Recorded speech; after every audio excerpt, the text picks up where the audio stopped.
if you're into RPGs, Mm-hmm. such as me, I took some time to play Tales of Arise. Mm-hmm. I've been looking forward to this game since it was announced. It feels like 3 years ago at this point.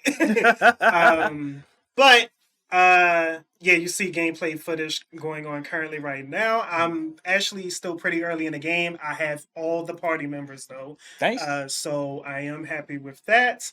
Uh, I don't know what to say. If you've played the Tales game before, this feels like a return to form. Because there's definitely been some mishaps in the past couple of, iterations, but this feels more refined. Mm-hmm. Gameplay, I will say it feels pretty great. Like, Okay. I don't really have complaints about the combat system. I thought I would be really concerned with the limit of arts that you can have on a character at one time. So you get 3 arts on the ground, 3 in the air, but later on you get a item that allows you to equip 6 on the ground, 6 in the air, which is still less than like PS2 eras where you can create like 16 arts on one character. Mm-hmm. But it's fun. The story is something. And I want to be clear, it's probably because of like my background, but the story is about slavery. Oh, It's legit. The story is legit about slavery and they hammer it in. And it's funny. I will say that the beginning of the game, a lot of the setup, I was like, this feels like Tales of Symphonia, because Tales of Symphonia, the very beginning was about slaves. I was like, Mm-hmm. switch L's out for blah blah and EX cores for blah blah. It'd be the exact same story. Huh. So the beginning setup feels very, very similar. And then as you progress, I will say it feels like it gets progressively more depressing, and I like that shit. I love me some Kingdom Hearts. So,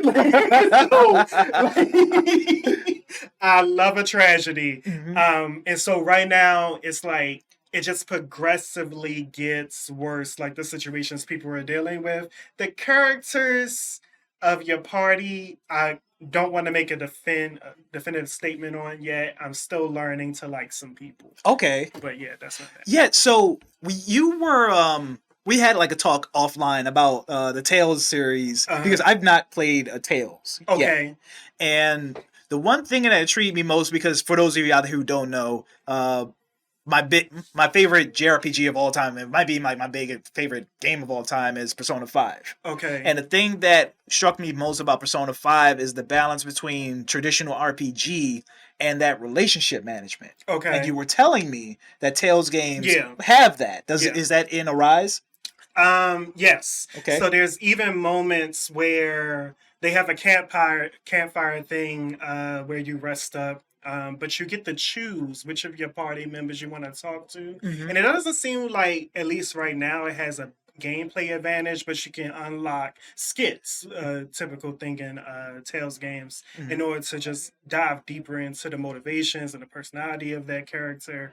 And I'm enjoying picking and choosing because you can only get one at the campfire and then it goes away for like 30 to 45 minutes. So you really have to like make a decision of like who do you want to get to know more at this particular junction in time. So there's always that. Then of course there's the skit system. I will say, and this is just my personal opinion, this is writing in general lately. A lot of things feel rushed compared to how Tales used to do things. Like there was a lot of build up before big moments happen. And now it's just like, yeah, so and so's dead, so I'm part of the party. That's it. There's no if, ands, or buts. I'm here now. Who are you? Like, so that's how this game is going so far. But like I said, the story is pretty grand so far. Yeah, and that's weird because I've heard that a lot too. That they really like rushed the party build and things like Yeah. that, which is weird because I've heard that this game might be borderline 100 hours. Which Yes. it's par for the course. So I heard that is if you're going for like all side quests, everything, blah blah blah. I think it clocks in generally. You're looking at 40 to 60 hours, and then upwards to 80 or 100 if you're doing everything. Oof. Yeah. Mm-hmm. It sounds like something I want to check out. Subscribe to our Patreon.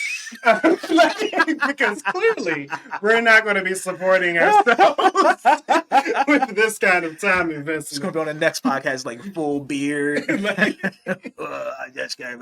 Yeah, so like I primed everybody before, I don't think neither of us are ready to really make a decision. Right. But I will say congrats to them. I think they sold 1 million copies or something. Wow. Which is very new, I think, for them, for it to sell so quickly. So I'm just hoping that their promotion campaign, getting people invested in this series and blah, blah, blah, seems to pay off. And I hope that it will encourage more refined gameplay developments in the future for the Tales series. Yeah, because their sales normally don't translate well in the West. Yeah. So this is they huge. promote it really well, even with all the delays. I think the graphics really helped, and just it being seen more. It wasn't like a niche release.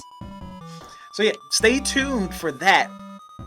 Hopefully next week you'll get an answer from me of where Deathloop's going to land, and hopefully in 100 hours we'll get to know where Tales of Arise lands.